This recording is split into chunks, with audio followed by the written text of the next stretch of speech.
Mga sakit na nakukuha kapag walang pera.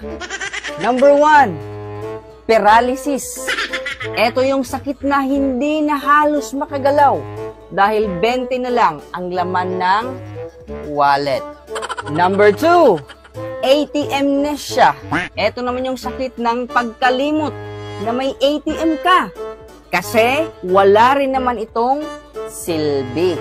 Pangatlo, walletitis. Ito yung pamamaga ng wallet dahil matagal nang walang laman.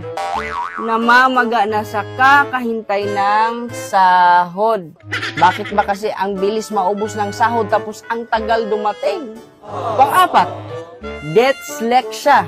Ito naman yung sakit na nararamdaman dahil sa dami ng bayarin at utang. May utang ka na sa card, may utang ka pa sa ASA, meron ka pang G-loan, meron ka pang S-loan, lahat na lang ng loan meron ka.